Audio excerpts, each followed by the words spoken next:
Good morning, class. Today I am going to discuss your remaining questions from chapter comparing quantities. So we were discussing about profit and loss. Then after we will come to know about percentage, ratio, proportion, and many more.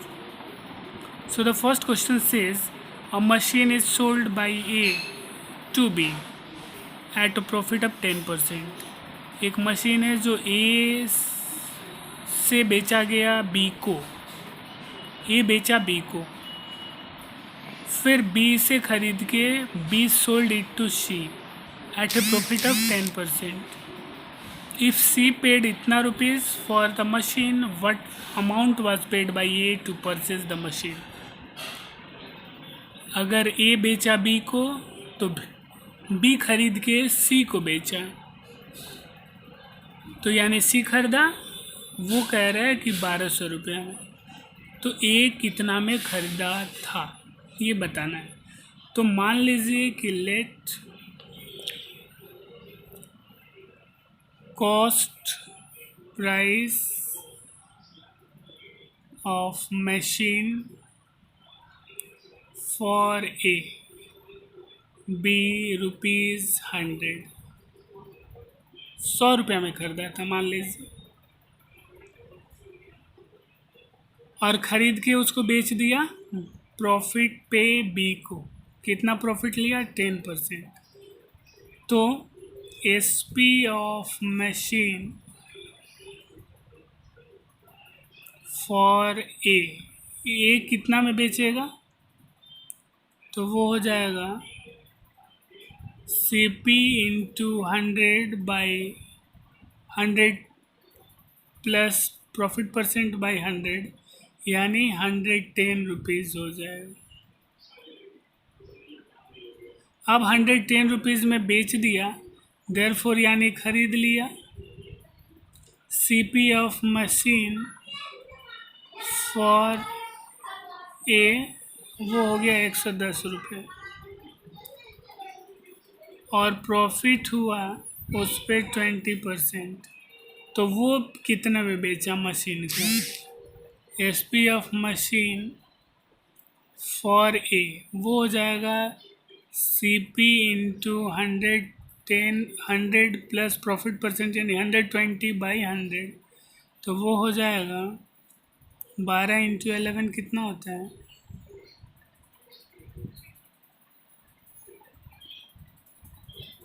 132 rupees. तो 132 rupees में C P of machine for B ना, तो S P for B हो गया. तो B खरीद लिया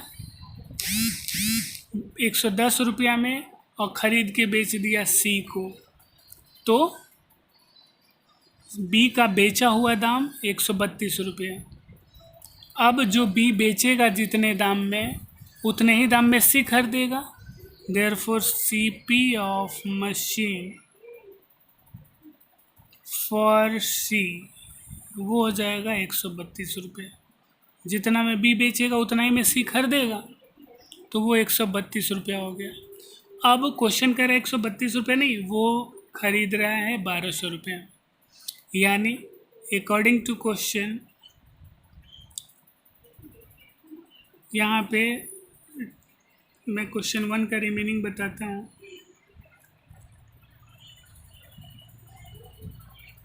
1 का सॉल्यूशन, रिमेनिंग सॉल्यूशन बताता हूँ.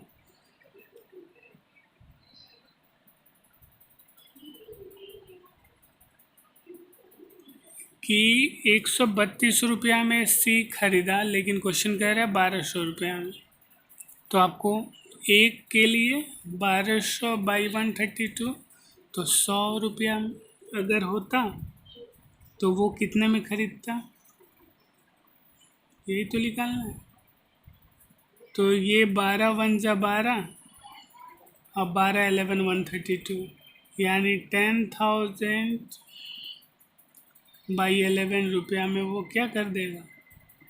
वो मशीन खरीदेगा ए, तब उसको बेचेगा बी से प्रॉफिट ऑफ 10% और फिर बी सी को प्रॉफिट ऑफ 20%, फिर सी देगा 1200 रुपये। ऐसे करके ये क्वेश्चन आई थिंक क्लियर है।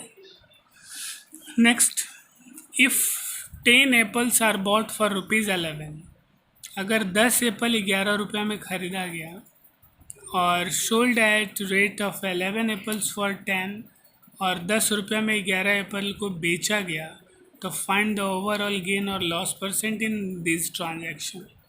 तो जब भी इस तरह का है तो एक एप्पल का खरीद बिक्री कर लो, वो पता कर लो। Since cost of 10 apples be ₹11, therefore cost of 1 apples be ₹11/10। ये कॉस्ट हो गया एक एप्पल का। Also selling price of 11 apples be ₹10, therefore selling price of 1 apple be ₹10/11। तो कॉस्ट प्राइस एक एप्पल का ये है और सेलिंग प्राइस एक एप्पल का ये है, देयरफॉर वो क्या हो रहा है, लॉस। कैसे? क्योंकि कॉस्ट प्राइस ज़्यादा है, तो CP माइनस SP वो हो जाएगा 11/10 माइनस 10/11, वो हो जाएगा 110 LCM। ये हो जाएगा 10 11 जा 11 1 जा 11 11 जा, ये हो जाएगा 10 टाइम्स, तो 10 10 जा, यानी 21/100 रुपीज़ लॉस हुआ। तो लॉस परसेंट कितना हुआ, तो लॉस बाई 100